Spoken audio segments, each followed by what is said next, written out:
Welcome to No Bunts, the podcast for the casual baseball fan here on the Athletic Baseball Show. I'm Tas in studio. With me, making the magic happen, as always, super producer JD. Hello. What's up, JD? And my co-host all season long, who's refreshed because he just got 13 or 14 hours of sleep last night. From Taiwan, my man Joel McMillan. What's up, Joel? Tas, I wish I got 14 hours of sleep. Maybe if you total up the last 3 nights, I'm close to that. Yeah, we've talked about your sleeping issues, but you're dealing with them very well. I'm happy. Getting better. I'm happy for you. Yeah. That is in reference to Yusei Kikuchi, the Blue Jays pitcher who pitched last night against the Yankees on Tuesday. I know you were watching it, Joel. He got yanked from the game. Everybody thought it was because of a shoulder problem, but it was because he had cramps, and he had cramps because he didn't sleep long enough. He usually sleeps 13 or 14 hours, but he only got 11. What? I know. That's rough. Somebody get this man a lasagna there, Garfield. I couldn't believe that. I mean, I don't know. I read the quote. Online, and I don't know if he was joking or if that was actually serious. Apparently not. Yeah, he goes to bed at 11 p.m. and wakes up at 1. That's an interesting sleep schedule for an athlete. He should have talked to former Blue Jay Kawasaki, who always eats bananas to prevent cramps. You remember that incredible clip? Oh, of course. Oh, yeah. Well, he's got a couple. Oh, yeah. He's glorious. But, our Caitlin McGrath at theathletic.com. Sign up for only $1 a month right now. This is journalism, baby. This isn't just a joke. 13 or 14 hours. He usually goes to bed at 11 p.m. and wakes up at 1 the next day. That's unbelievable. Is he a teenager? How old is this guy? Yeah. No, he's a vet. Early 30s, yeah. Damn. And speaking of people getting cramps in MLB, I also read in the AJC a couple months ago, Charlie Morton, Braves pitcher, used to get cramps during his start days, but then he started adding more salt to his diet the day before. He just started dumping salt. You need salt. Yeah. Started dumping salt, like doubling his salt the day before he started. No more cramps. Wow. Just like that, apparently. Potassium and salt. That's the key. You wouldn't think. No, you wouldn't. Yeah. Teaching you lots here on No Bunts. We're so close to the postseason, Joel. I think that's why we're both wearing our matching blues here. If you're with us on the Athletic Baseball Show feed on YouTube, we're on the same team. We're going to go through the postseason together here on No Bunts. Excited. Actually, our first playoff show will be a different day on the Monday after the Division Series weekend gets going. This is just an exciting time of year. There's lots to talk about today. You're going to compare the Houston Astros to the New England Patriots. We are going to give you the postseason value bets that you should be betting on. We're giving you some feel-good stories from the 2023 season that we're going to kind of look back on because it's been such an incredible season. So to do that, let's start with a little fair or foul.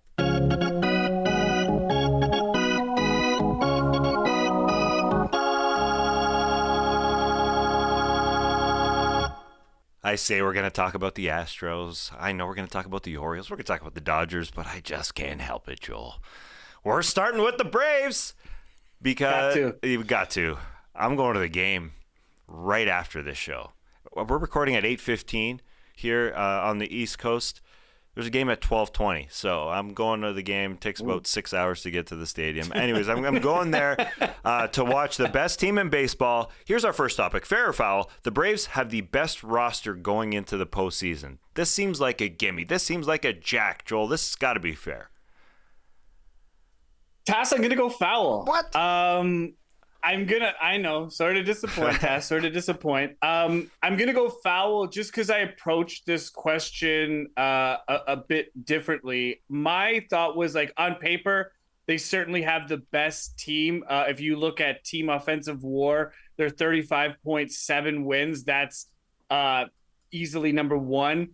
I'm going to pick the Astros, though, Tas, the best roster. I just think they're more battle tested. Like, on paper they're not as good as Atlanta, but they've been there before. And if I had to kind of pick a horse, I would pick the Astros. I like their lineup. They're battle tested. They've got a lot of veterans. They've got guys that have done it. they've had more sustained and deeper postseason runs than the Braves had. And Tas, when you look at the timelines of their success, they kind of almost line up. So as good as Atlanta is this year, I might get a bit of hate for this, but I still want to take the Astros lineup over Atlanta's in the postseason. Wow. My eyes are large right now.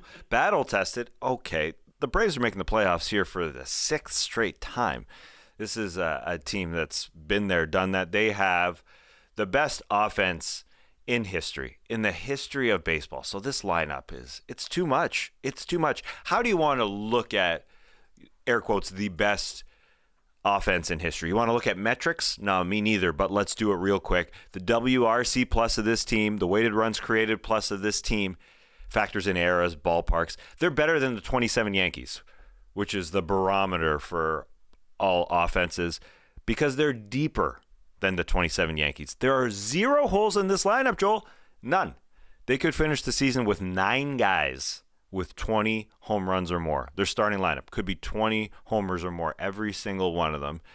That's never been done before. They may not get there, but they've got 5 guys that are 30 plus in the home run department. They've got 4 with 35 or more, which has never been done before, a first in MLB history. They're going to hit 300 home runs. They're so far ahead in home runs of the second place team that you take away Matt Olson's 52. They're still in first. They're slugging 500. No team has ever done that.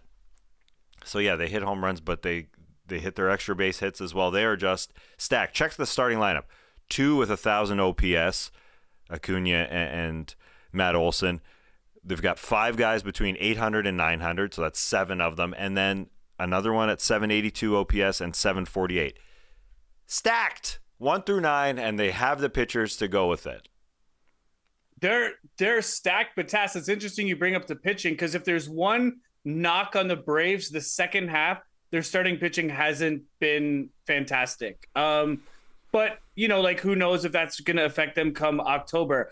I just think the pressure's on Atlanta. Tas, like Houston's had their success. Now, this is separate from how good the roster is, but the pressure is going to be on Atlanta this year. They're going to be the number 1 seed again. They went out early last year. They're going to be expected to correct that mistake. So it'll be interesting to see if they can, kind of rise up to the occasion and get it done. But I'm going to go with Houston. But it's more of a gut feeling, just because they've been doing this for so long with that sustained core. That's just my feelings on it.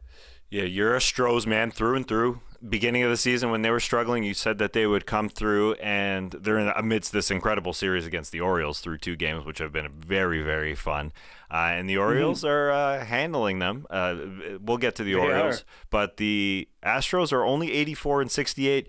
They're not even guaranteed to make the postseason with the way things are shaping up in the AL West. They are leading it right now just by a half game over 2 teams, though. So it's a drama-filled AL West. I think the only thing that can stop the Braves is days off.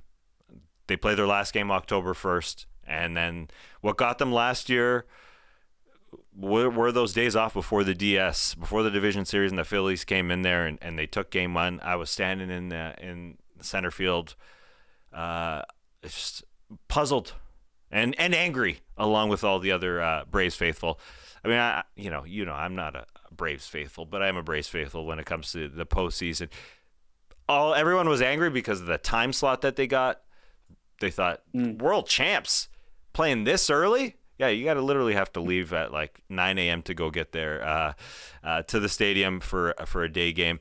But they were stale because of the layoff. That's the only thing I think that will stop them. Because the pitching that you mentioned, I'll let you jump in a sec. I see you ready to pounce on them again. But the pitching that you mentioned that they've been struggling after the All-Star break, right out of the gate of the All-Star break, yeah, they were a little slow, but they've picked it up. Fried has been fantastic. Charlie Morton, eating his salt every day, has been fantastic. He's fine. Bryce Elder is pitching in, and I know Kyle Wright got pounded the other day, but that's totally fine. Not needed. He's going to be the 5th guy on that roster. What do you want to say about these Braves? How do you want to shoot them down here? Well, I don't want to shoot them down. It's just you rang off all of their offensive stats, talking about home runs and OPS. And listen, they're stacked. Like regular season, there's no argument to be made. They're absolutely the best team. But Tas, like, the power game and hitting home runs, that's not really a good formula for success come October. It's more of like a relief game. You got to scratch out runs more. So, the power game gets a bit muted. So, like, if that's the case, how good is Atlanta? Like, how good can they be? Like, is that going to be a problem for them? Can they score the runs when they need to and not use the long ball to get there? So I don't know. Like, I think that's a bit of a dicey offensive strategy, but who knows? I mean, they're just, like you said, they're so deep 1 through 9. Max Fried was sick last year. Spencer Strider was hurt last year. I'm looking forward to seeing a healthy mustache in the postseason. Those two guys going probably against the Phillies in the division series as things are shaping up. But let's go to the Ronald Acuña watch. Quick Ronald Acuña watch, because it's getting close here, and I'm not worried about the Braves and their power game or lack of if their power goes away, because they are the best first inning team in the history of baseball. Ronald Acuña, the best leadoff hitter in the history of baseball statistically. He keeps doing it. He just gets on base. They just follow his lead. So Acuña watch, the dude hit 2 yesterday. He's at 39 and 67. 39 homers and 67 steals, 1 home run, 3 steals away from a 40-70 season. He picked it up yesterday, even though he missed a couple games on the weekend because of a tight calf. They didn't want him playing on the turf at Lone Depot Park in Florida, so they kept him out, but he's back here at home. I may go watch him hit a 40 ding-dong here. 11 games remaining to get to 40 and 70. The National League MVP. Awesome stuff. So I just want to throw that out there. All right, let's get to the Astros. The next fair or foul topic. If the Astros win the World Series, they are baseball's equivalent to the New England Patriots. I'm going to go fair with this one. There's a lot of parallels between the two teams just right off the top. I mean, both teams have been consistently good and have won multiple championships over the last decade. Obviously not the Patriots, but during their run of dominance within a 10-year span. Both franchises toiled in obscurity for quite a long time, and then they had a very quick rise to prominence. Both obviously have cheating scandals surrounding them. I think the Patriots had, it was called Deflategate. Sorry, I'm not a big NFL fan. You got it obviously right. Okay, is that what it was? Deflategate? Yes, okay, yes, thanks. Absolutely. And then the Astros had their, obviously they're banging on the trash can thing. Both teams seem very hated, although maybe the Pats less so with Brady gone. But man, when the Astros go on the road, like they still get booed out of the building, especially when they play AL West teams. And yeah, I feel like both were kind of seen as the measuring stick for the better part of a decade. Like, oh, if you beat the Astros or if you can beat the Patriots, you're obviously a legit contender. You're going to have to go through them at some point to win the championship. So I think, yeah, if they win a championship this year, it'll be 3 championships. I think the Pats won 5 or 6 in their dynasty. I'm not exactly sure. 6. Oh my gosh. Yeah. So obviously the number of championships aren't quite the same, but beyond that, like I feel there's a lot of comparisons you can draw between the two teams. Yeah, the through line of the Pats, they always had Brady. They always had Belichick. It's a little different with the Astros, and that Dusty Baker only came in for the last one. So there was, there's a split there. They've only won 2, but if they do win, they would be 3-3 in World Series. Brady and Belichick, yeah, it's just ridiculous how they both won 6 together. So there's a through line. Why they're not is that they had a little bit more of the same dudes doing it, while the Astros obviously have not. But I hear what you're saying. Like the Pats, the Astros have guys that just come and fill in. That's what the Pats were. If somebody was injured, they would just find guys to come in, not skip a beat, like Altuve out this year, Mauricio Dubon, no problem. Yainer Diaz behind the dish. He'd probably be Rookie of the Year if he got more at-bats. His numbers are amazing, actually. I was surprised by that. And then on the hill, same sort of thing. Luis Garcia done. Jose Urquidy missed a couple months. A guy that we marveled at with his glasses and his mustache coming up. JP France, 28-year-old rook. We thought, okay, he's going to fill in. he's still going for them. 22 starts, 3.84 ERA. Hunter Brown, another rook, also phenomenal, making 28 starts, although the Orioles got to him yesterday. That's Pat's like. So I totally hear what you're saying. Again, I got to repeat, though, so we don't look like dummies. There's a possibility that the Astros don't make the postseason. Now, it's the Orioles' effect here. The last 2 games have pulled the Astros down a little bit, but that's because they're playing the best team in the American League, in the Baltimore Orioles, that I know you also love, that we'll get to. We got to give them their due. So I think that's the reason Houston has sort of come back to the pack. But I do expect them to make the postseason, and hopefully we'll be making some more football analogies here on No Bunts, because that's the only time I really talk about football is with you. And I guess it sounds like the only time you talk about football is with me also, because you didn't know what Deflategate was. No disrespect. I'd heard of it. Yeah, I haven't followed NFL for a while. College football, yeah, but NFL, it's been a minute. Let me give you a quick story about the Astros ballpark, just as an aside, because I found this very interesting, sort of the nuances in ballparks. They made a mid-season change to their park, actually, just these past few days. That doesn't usually happen. Astros hitters were complaining about the batter's eye at Minute Maid Park, so the backdrop where a hitter is looking when they're facing a pitcher. One particular part was what they were complaining about, that there was a red bar. It was a Budweiser bar that was affecting them when left-handed pitchers were pitching. Now, obviously, both teams play under the same circumstance. Right. But Chandler Rome at The Athletic, a really good write-up of this. And it didn't bother them the last couple of years, 21 and 22, same bar out there, and they hit pretty well. But I found it interesting. Lefty pitchers, the Astros players, not on record, but were complaining about it a little bit, and they go and they made it green the last few days to change it up. So it's interesting. And the Astros are hitting much better on the road, and they're a bad team at home. They're about a 500 team at home. That's their worst home record since 2016, the last time they didn't make the playoffs. So I just thought that was a little interesting tidbit. Baseball's interesting in that way. Yeah, so they greened it up. Mainly left-handed pitchers bothering the Astros hitters. So I found that interesting. Okay, third topic. Fair or foul, Joel? The best value bet on a playoff team is the Tampa Bay Rays. The Tampa Bay Rays at plus 1,000. I'm going to say fair, but Tas, I'm not going to say this with a lot of strong conviction. I'm not really a big gambler, but I think it's a good value bet just simply because this will be the 5th time, like the Rays have clinched. This will be their 5th consecutive trip to the postseason. They don't really have much to show for their kind of run the last half decade. They did get to the World Series during the COVID year. So yes, they were able to do that, but they've kind of been perennial underachievers, during these last 4 seasons.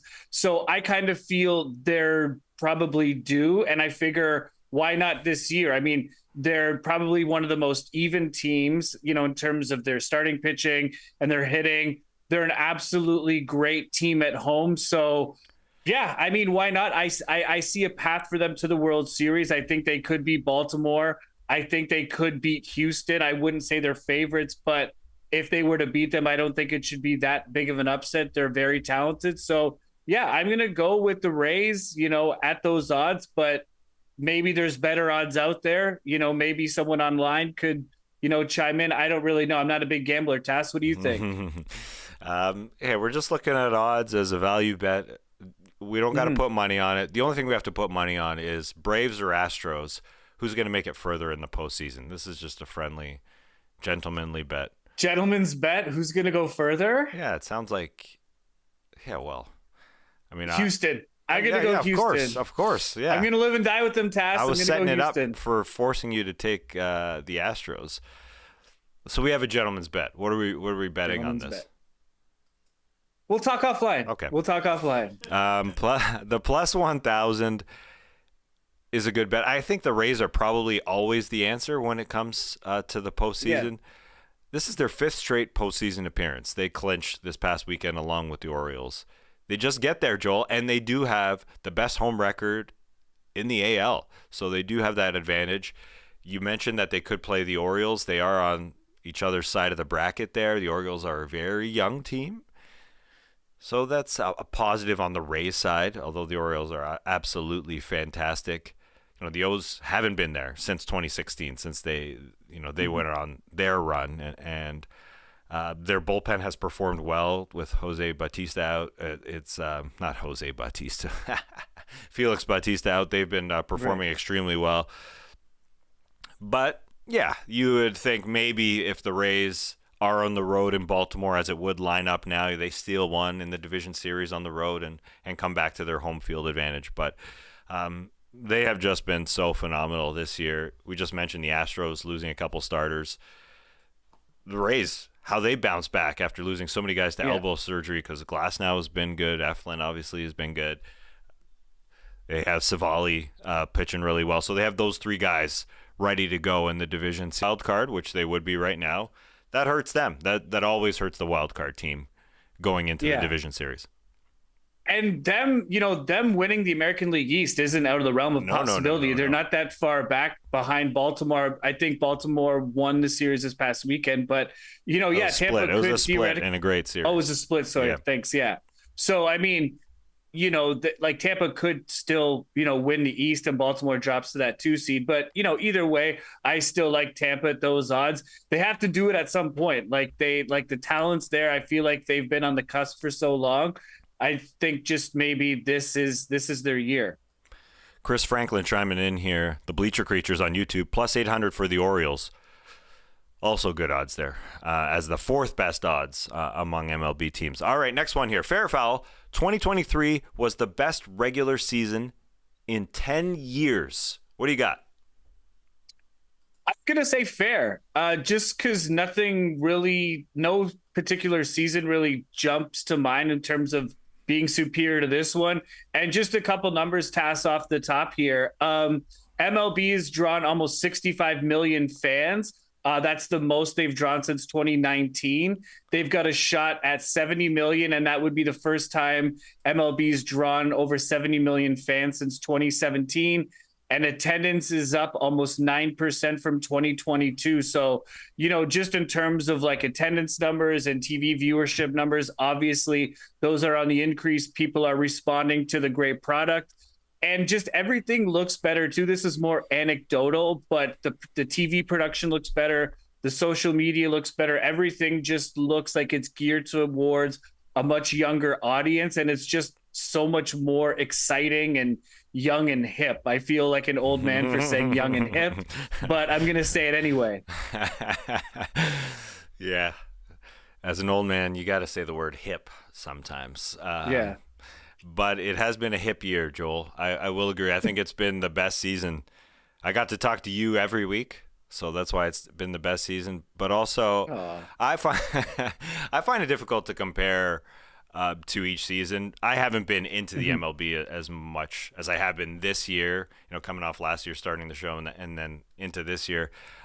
But I covered this season closer than I have anything I have for the last decade, so that's why I'm more into it. But I think there's a reason for that, and all those reasons you mentioned, the production has been better. Obviously, the rule changes have improved the game. I want to get to the ballpark, just like that additional 9% that has increased from 2022 to 2023. I think I got back into the sport at the perfect time. I know I know I was on a bit of a hiatus, but I am like that casual fan that wants to get to the park. And like you said off the top, when you're in it, when you're in the season, it's easy to say, well, this is the best season, because it is difficult, I think, to remember regular seasons of the past. I think that's just the way. I think that's just the way it goes. Covering the NBA for so long, it's difficult to say, that happened in this regular season. Although there's a few things that stand out, obviously, even though you don't want to acknowledge that the Braves are phenomenal. I think people will remember Acuña and his 60 steal year here with Olson's 50 home runs. It was the first teammates to ever do that in MLB history. The Acuña, the Braves part, maybe the Mets part is if you want to revel in their downfall. But it seems like 2023 has been the best season, and the rules obviously have been a home run, pun intended. All right, last one here. Fair or foul?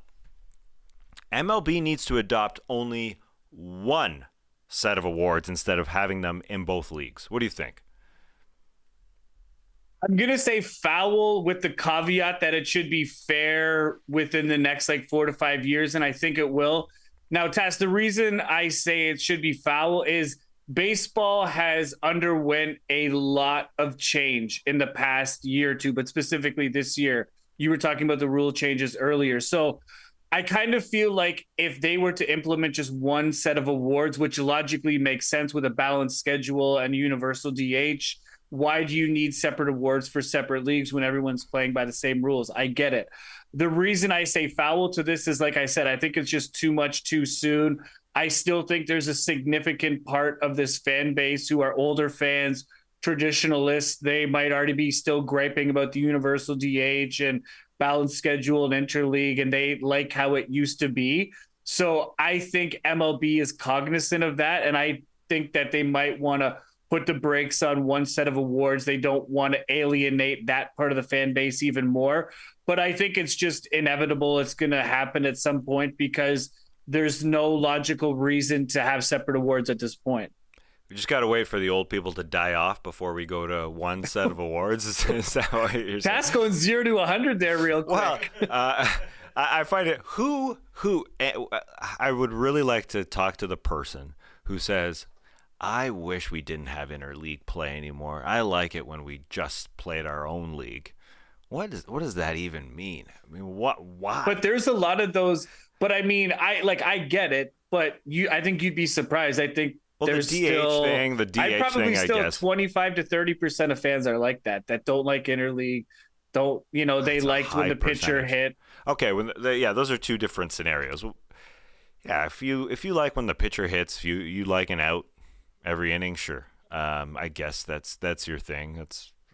Sure, if that's the way baseball was supposed to be played, if that's the way you played when you were younger, the pitcher got to carry a bat. Fine. In the National League. Yeah. I just mean growing up, if that's something you had in Little League, you didn't have a DH in Little League, most likely. So maybe that's some sort of nostalgic play. The interleague thing, that makes no sense to me. You want to play your division more, and actually, I'll even push back on the idea that it's a balanced schedule now. I know people say it's balanced, but that's not true. You play your own divisional opponents 13 times, while you'll only play one series against most of the other teams in the other league. So 13 versus 3 games. That's not balanced. If I have 25% body fat, Joel, I drop it down to 23. I'm still overweight. I'm less overweight. It's less, but yeah, I got there. It's less balanced. I mean, it's more balanced. It's more balanced in this scenario, so it wasn't a perfect analogy at all. But you know what I'm saying. It's 13 games versus 3, so it's not completely balanced. But yeah, you're right in that people like the same stuff. And 2 sets of awards. People just don't like change. Yeah, 2 sets of awards is better than 1. But the MLB has done a lot, obviously. It's not just it's not just a pitch clock that's changed this year. There has been several changes, with pitchers and the amount of disengagements and the amount of throwovers and the stealing of the bases and the increased bases. So I understand. And 2 sets is great. I'm of the belief, excuse me, I brought this up last year on a show because I come from the basketball background for a long time. They anoint one MVP in the league, just one. So who the, air quotes, best player was that year. Right. While MLB obviously has always had 2. And there isn't really a reason for it now. I think it would be a bit more prestigious, but at the same time, 2 sets is better than 1 in a way. And so I don't even know. I don't feel extremely strongly about this. It would really change the history books in terms of how many awards are handed out. Tass, I totally agree with you. You just kind of gloss over it quickly, but imagine how much more prestigious it makes those awards. Instead of having to be the best pitcher between 15 teams, now you got to be the best pitcher like in the entire league. So overnight, if you're just utilizing one set of awards, the prestige of all those awards, goes up automatically. That would be kind of my case to someone who likes, oh, we should do one for NL and AL. No, this makes them even more prestigious, more hallowed, more sought after. Yeah, that's true. And maybe more of a ceremony for handing them out. Just throwing it out there. We're just workshopping here. Anyways, before we move on to the best things that happened in the past week, we got some clarity on the Shohei Ohtani situation. He finally underwent elbow surgery, and he won't be pitching next year. But the surgery and the procedure was all geared toward him in the long term being back on the mound. He believes he'll be back on the mound for 2025. He'll only take a year off from pitching, and he'll be able to hit opening day 2024. So, sounds pretty good for prospective teams looking at him next season. Joel, after hearing this news, how much do you think he gets this offseason? I'm sticking with five.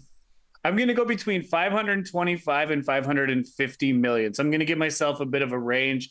I still think he breaks $500 million, even with this injury setback. He's that valuable. If you got 4 to 5 more years, or even like 80% of this out of Ohtani over the next, like I said, 5 to 6 seasons, that's so much value you're getting out of him. So I'm going to say between 525, 550 in terms of years. Somewhere between 8 and 10. Okay, I appreciate that. I also appreciate Ohtani's way of going about this. He's so quiet. He barely, talks to the media. He does it on days he's pitched, so he hasn't talked in a long time. The reports were, the duffel bag is in front of the locker. His locker's cleared out. What's going on? Don't hear about anything. I'd rather have my athletes vocal, and I'm sure most sports fans in general would like to hear from the athletes. Ohtani doesn't do that. He does it his way, and I kind of appreciate it. And that's actually the biggest reason why he would go back to the Angels, if you want to be in that camp, that he really conducts how he goes about his business in terms of talking to the media and all that. So that's something that he would have to work out with a new team, and just to ensure that he does things his way, essentially.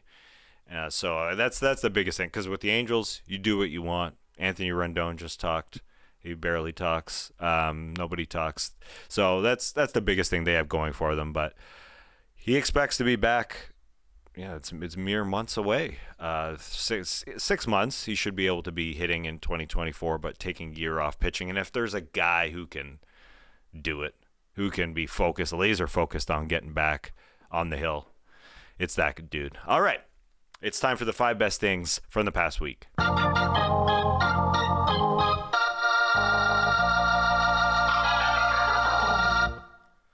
Okay, the best in the AL.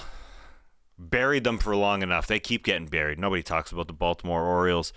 They clinch a playoff spot for the first time since 2016, and they are the winner of the fabricated 2023 Feelgood Story of the Year. In 2021, they won 52 games, Joel. A mere 2 years ago, they should win 100 this year. I know you're proud of your kids. Please tell me about them. Yeah, I mean, they're just so infectious to watch. I love the bird bath celebration. There's more fans out.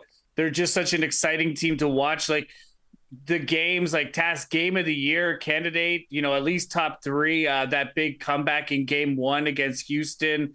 They just looked apart. It's time to give Baltimore their flowers. They're going to, they're probably going to win the AL East. But regardless of what they do, and I want to say this now because, there's been a lot of teams that were the number 1 seed, or they looked great going into the playoffs, and they just, they didn't make it out of the first round. Regardless of what Baltimore does in the playoffs this year, it does not diminish their success at all. It will be disappointing and heartbreaking, I'm sure, for Orioles fans, but no one expected Baltimore at all to have the season that they did. They're going to have Rookie of the Year. They've got one of the best farm systems. they're just graduating so much young talent now, and they've got the pipeline full. So yeah, like this has been a great year for Baltimore. It's been a great year for baseball, and they deserve it. I mean, they took their lumps. I mean, they've been a really, really bad team since they made that wild card game in 2016. So it's great to see this turnaround. It's great for baseball. I love watching them play, except when they're playing the Blue Jays, because they absolutely have owned us this year. But it's hard to not say they're the feel-good story. I will give honorable mention to the Cincinnati Reds. They've been pretty fun to watch too. But yeah, Baltimore just looks the part. And I want to see what they do in October. Like, I want to see if they're for real. They did it the right way, Joel, as people want to say. They didn't buy a team. They just did it through the farm system, as you mentioned there. They are infectious to watch. I want to get a quick feedback from you as they clinched a playoff spot and not a division win, not a division title. They celebrated like it was a division title. Last week, we clinked our glasses to the Atlanta Braves and to us as they got a postseason berth. They didn't go over the top like the Orioles with a huge celebration when they just made it into the playoffs. Then they had a huge party when they won their division, as you're supposed to do.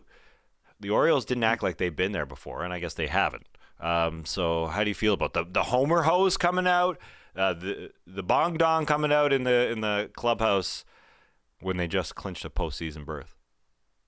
Bring it on. Yeah, I mean, act like they haven't been there. These are all young guys. They're enjoying it. Even the GM, I saw him do a couple rips there on the dong bong, which was awesome to see. Yeah, I mean, Atlanta, they've been there before. Maybe they wanted something more subdued. I get it. They're a more veteran team. But yeah, let the Orioles have fun, man. Let them celebrate. I love it. And yeah, let's see what they can do in October. Like, are they the real deal? Or are they just pretenders? I don't know. But I think that they looked apart. Like, the talent is absolutely there. And these two games in Houston shows that, they're the team to beat right now in the American League. It's weird to say. Everyone was kind of waiting for the other shoe to drop on Baltimore. It hasn't happened. They're the best team in the American League, full stop. We'll see what they do in the postseason, but I got to admit, as a casual fan, I have overlooked the Orioles at times, and these past two series against the other best two teams in the AL, in the Tampa Bay Rays and the Houston Astros, prove that they're ready. They split with the Rays. Great start by rookie Grayson Rodriguez, looking like an ace, going 8 innings against the Rays on Saturday night. So that's a great sign going into the playoffs with him and Bradish leading that pitching staff. And then Houston, 2 games so far played in this series. That wild comeback you mentioned, Cedric Mullins, 3-run bomb in the 9th to give them the win. And then yesterday, O'Hearn, Hayes keep hitting bomb after bomb after bomb. McCann took one right in the McCanns, and he got up. He was fun, smiling after he got a foul tip where the sun don't shine. It's a fun lineup. So I can't wait. Is the bullpen a bit of a worry? I'm not sure, because they have bounced back, no problem. They literally have been really, really good with Felix Bautista out, although he's trying to rehab and get that UCL back into shape. Fujinama has not been the guy to replace him. They just have done it by committee. They've been so good. So they are the best team. Full stop. I like it. All right. Second best thing, I should say, in baseball this past week. Just a little bit more of the dominance that's happening with the Los Angeles Dodgers. Or let's go to the NL for a quick sec. They won the NL West. Now 10 of 11 years they have won the NL West. What a year. They've lost so many players, Joel, and they're still doing it. Yeah, going into the season, Gavin Lux, Walker Buehler, Tony Gonsolin, I'm going to butcher his name again. Just a couple of those regular guys, they've been out. And Tas, it's just next man up, kind of like similar to the Astros we were talking about earlier. It just seems like they always have a guy waiting in the wings. They draft and develop so well.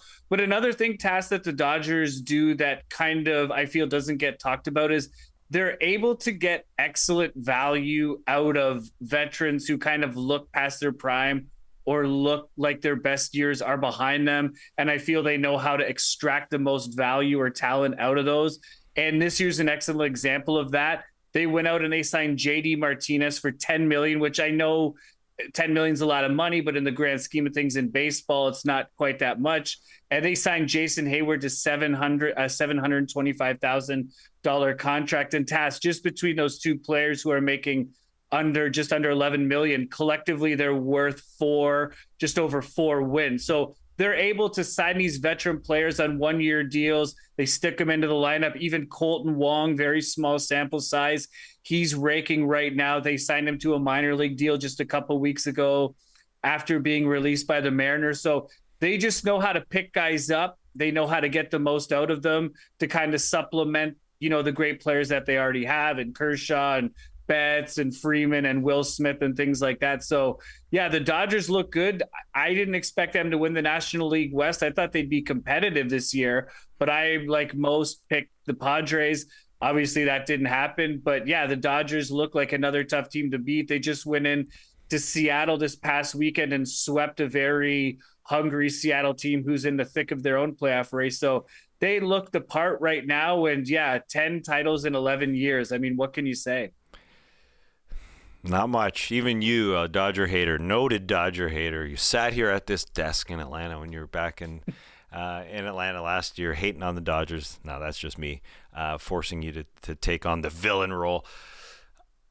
I do. But win a World Series. You got to win a World. I mean, 10 titles in 11 years, and that's great. But one World Series during COVID, I mean, it takes the shine off a lot of those divisional titles. I hear you. And this run to the postseason, to the title this year, is going to be tough with their pitching staff, because you mentioned some of the guys that are out. They're basically going to go into the postseason with Clayton Kershaw as their number one, Bobby Miller, and Lance Lynn, I assume, is going to be their other guy who has dropped off after being pretty great since being acquired by the Dodgers. But I don't know if they have enough pitching. And good article on The Athletic. I mentioned The Athletic a lot. Clayton Kershaw talking about the postseason. He said, basically, Bobby Miller gets a pass to be a starter, but the rest of us, we're trying out for the rotation, because none of us have been great. Obviously, he's going to pitch. It's Clayton Kershaw. But, yeah, they thought they had enough pitching coming into the season, but allowing Andrew Heaney to go and Tyler Anderson to go hurts now. But at the same time, if they had Dustin May, who's done, Walker Buehler, who didn't pitch, the Julio Urias unfortunate situation there, and that's a ton of pitching, and Tony Gonsolin, who you wanted to say Tony Gosselin. Do you want to say Gosselin because I think one of your idols is Mark-Paul Gosselaar? Tas, you read my mind. That's what it was. That's exactly what it was. Yeah, the old slip of the tongue. I had Zach Morris on my mind. He's an idol to us all, Joel. All right, really moving on. Another great thing going on in baseball, the wild card race. This is why they've got the wild card in baseball. This is what it's all about. Incredible races going on in both leagues. I'll try and summarize them as quick as I can. In the NL, 5-team race for the final 2 spots. The Phillies have the first wild card. They're good. Final 2 spots are between the Diamondbacks, Cubs, Reds, Marlins, and Giants. We thought the Cubs had secured one of those last 2 spots, but now they lost 5 in a row, losing 2 to Colorado and getting swept by Arizona.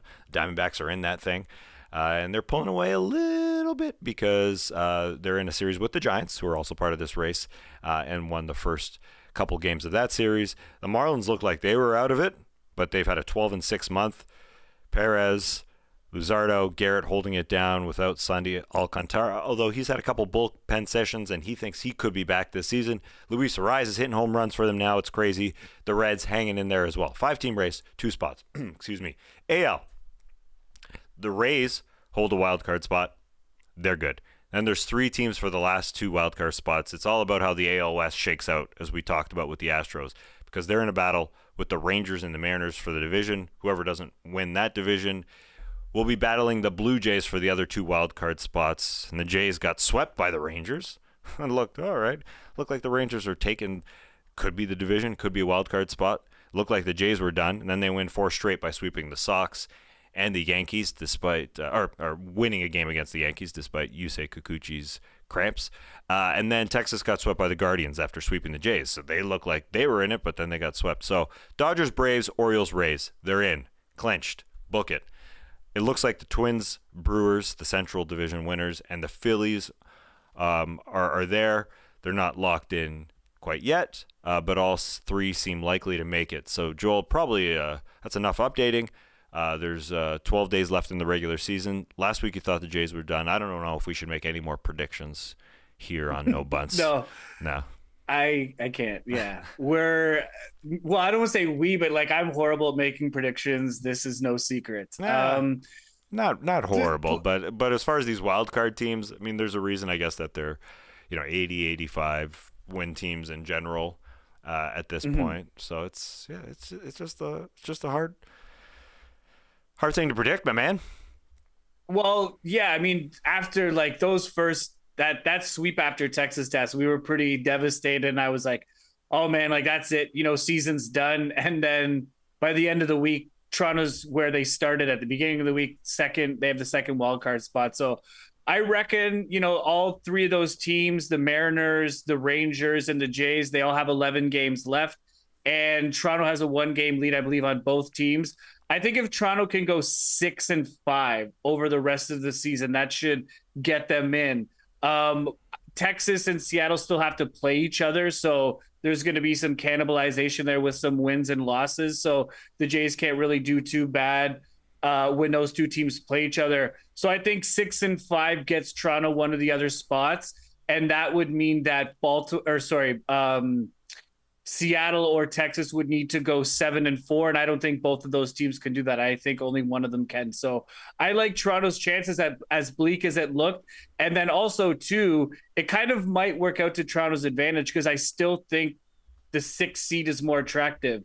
We talked about this earlier. Yes. I don't want to I want to avoid the Rays if possible. So even if they end up tied with Texas or Seattle in terms of records, they don't have the tiebreaker in any of those, so automatically they would be the 6th seed, and the Jays would get Minnesota instead. So I think that's a more exciting matchup as a Jays fan. And then in the National League, man, it's just musical chairs. The Diamondbacks swept the Cubs. The Marlins swept the Braves. They look, for dead too. So hangover. It's exciting. Championship hangover there. Division win hangover. Championship hangover, right. Tas with all the excuses. Yeah. But yeah, like it's exciting. And, going back to the question we talked about earlier about the popularity, this is great. You've got more teams in the playoff race, but specifically some small market teams, which you haven't really seen in years past. It's been more of the bigger market teams. But I mean, this playoff race, like every day is different, and watching the standings is certainly fun this time of year. Absolutely. Got a Reds fan here amongst the bleacher creatures who's pumped just to have the Reds in the race after losing 100 games last season and being a tough one. Shout out to Die Solis. You're enjoying the run. Yeah, why wouldn't you? It's been a great season. The Reds hanging in, but that's a tough slog. And in the AL, if the Jays can you lose a tiebreak and get into that 6th seed to go into Minnesota rather than to go into Tampa Bay, my goodness, what a boon that would be. All right, that's what I want. Yeah, absolutely. Okay, last couple things here in the 5 best things in baseball this past week. Adam Wainwright, the St. Louis Cardinals, finally got his 200th win. It was a roller coaster for this man. Came into the season needing just 5 wins to get to 200, but he got stuck at 198. It happened on June 17th, and to get to 199, it took him 12 tries and nearly 3 months. So it didn't seem like he was going to get to 199, but then he got to 200, just like that, in style. His best start of the season. A tight 1-0 game over the Brewers, pitched 7 shutout innings just before he retires. Pretty great stuff, Joel. Yeah, he's a great pitcher. He's been kind of Mr. Consistency for the Cardinals for a long time. Unfortunately, he had Tommy John surgery the year they won the World Series in 2011, but he can claim to being a World Series champion. He played on the 2006 team, although I think he was a rookie on that team. But yeah, he's just been a really, really great pitcher. He's going to go down as one of the best pitchers in Cardinals history. He doesn't really have a lot of personal accolades, which kind of goes to show you the importance or lack there. I don't want to say lack thereof, but how wins aren't as valued as they used to be. Because when you compare Wainwright's stats to some of his peers, he's clearly kind of a tier down. Now, that being said, I'm happy he got it. He deserves it.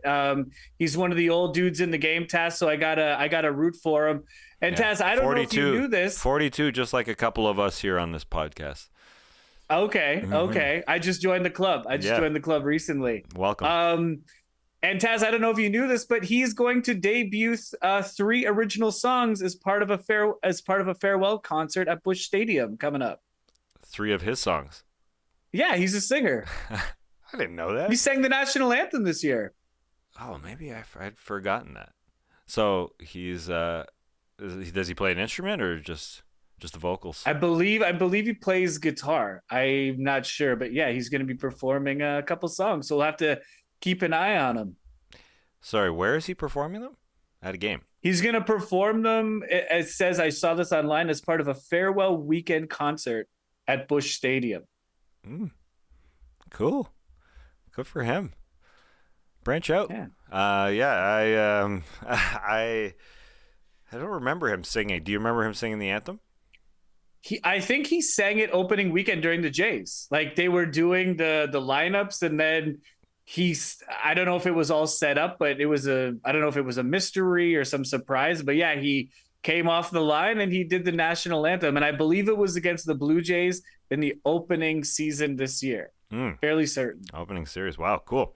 It's a big accomplishment for him. As you said, nowadays wins don't mean as much, but to him, and more of his era, his generation when he came in, they mean a lot. So Sure. That was actually watching the 199th win and the highlights of that one. That was a tough Orioles lineup that he got through. He got a huge double play ball where he was so pumped. He only pitched 5 innings, but was able to get 199. Again, it took him like 100 days to get 199. And the Cardinals ended up playing for something here towards the end of the season. And then he shut down the Brewers in his best start of the season. So what a year for him. And he gets to play 3 of his songs. That's a pretty good year.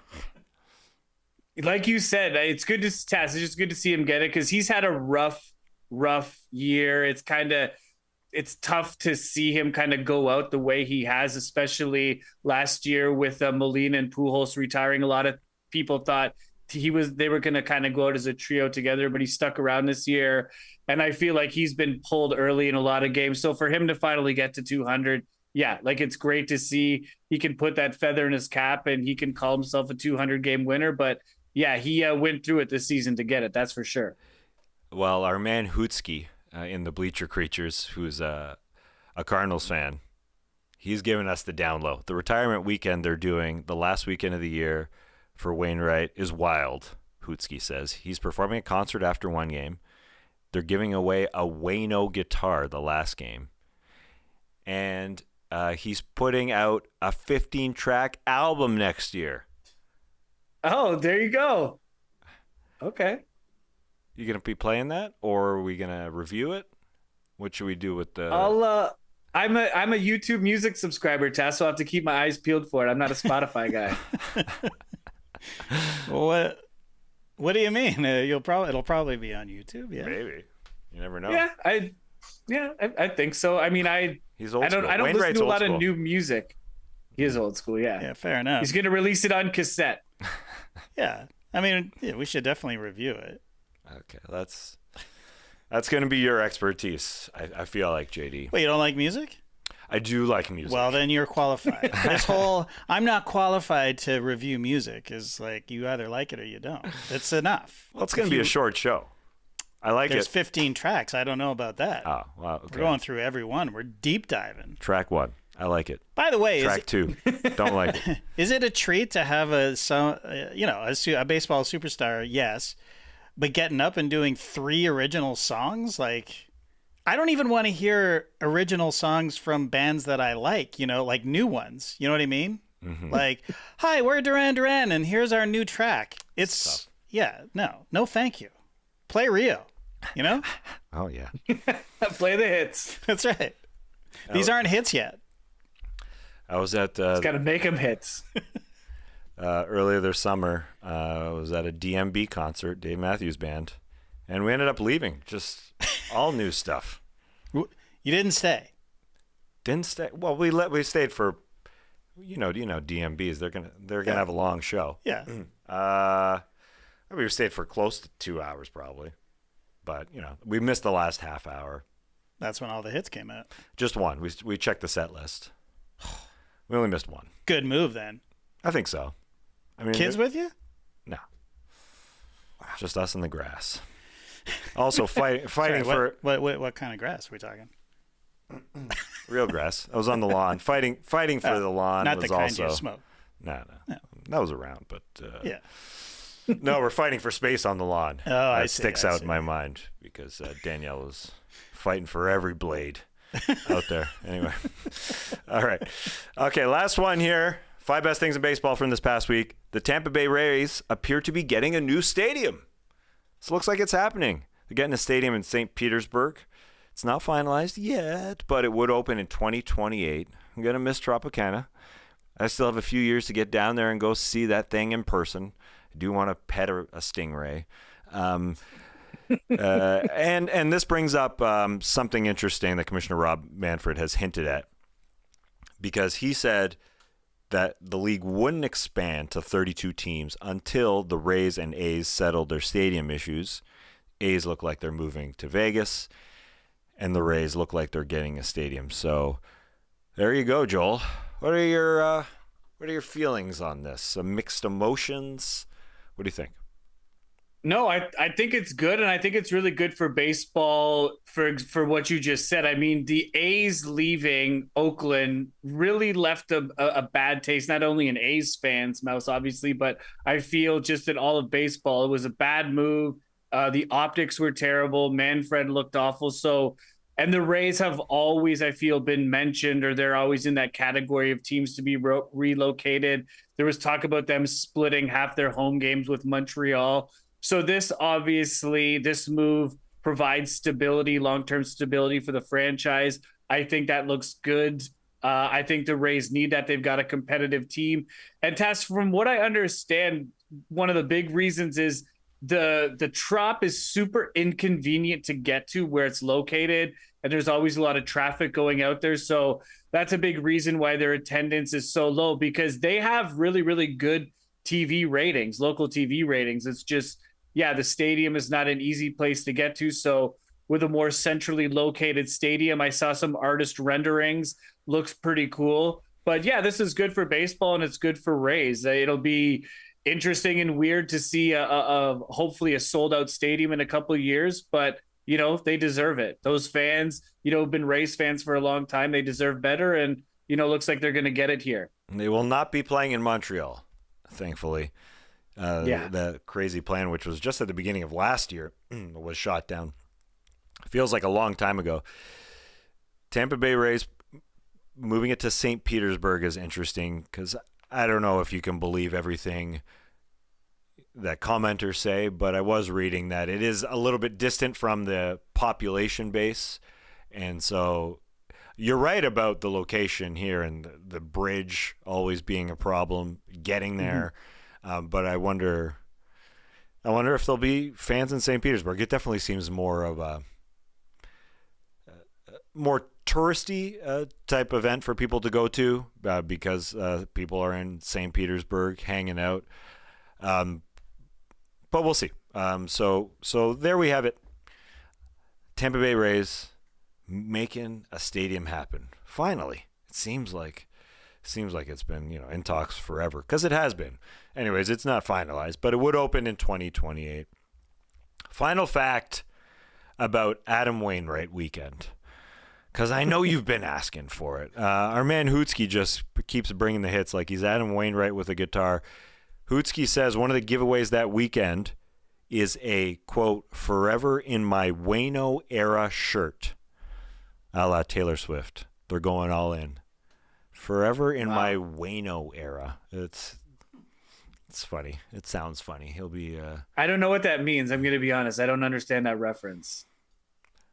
Well, I guess so. Obviously, Wainwright, his nickname Waino is. Waino, yeah. I don't know. Is there?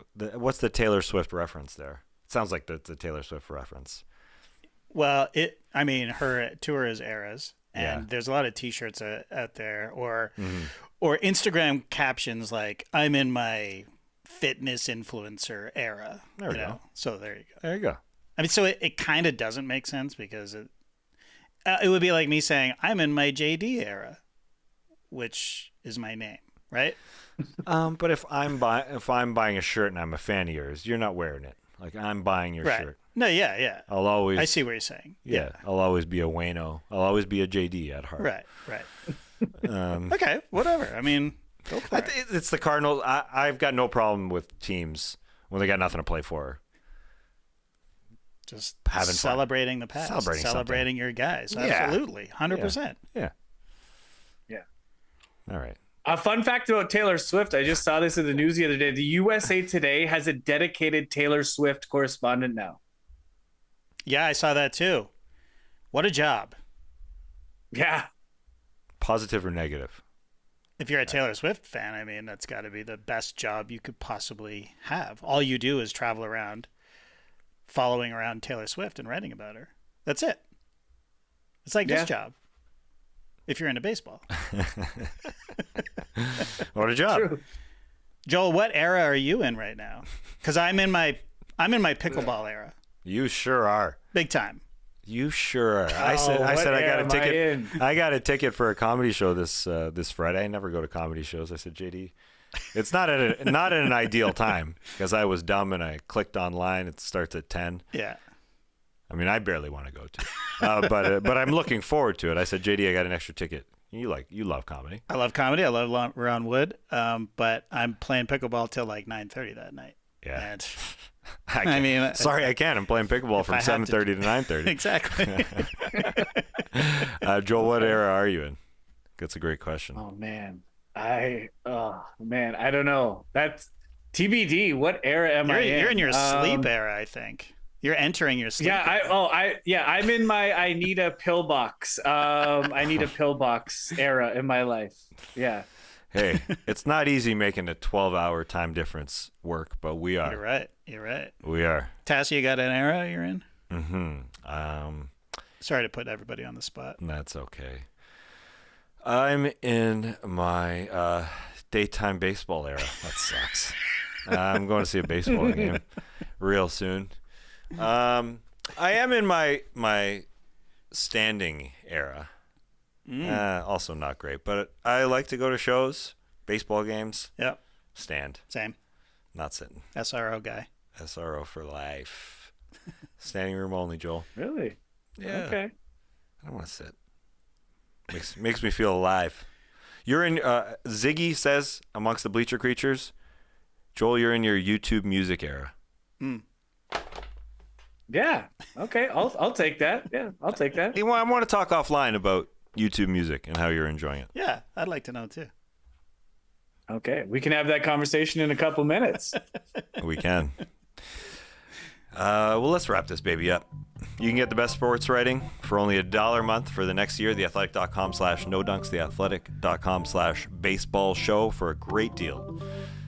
You can sign up for the free Wind Up newsletter. That's free at The Athletic. Read everything you want to know about baseball Monday through Friday. We'll be next Wednesday streaming live on the Athletic Baseball Show YouTube channel about 8:15 a.m. Eastern, 8:15 p.m. Eastern. Not Eastern. 8:15 p.m. for Joel. What's your I forget. What's your code? GMT +8. No fun name. Just GMT +8. Joel time. Joel time. Taiwan time. Check out the Athletic Baseball Show feed for the rest of the weekday podcasts. Our social media page on Instagram, _Bunts. For JD, for Joel, I'm Tas. We'll see you next Wednesday.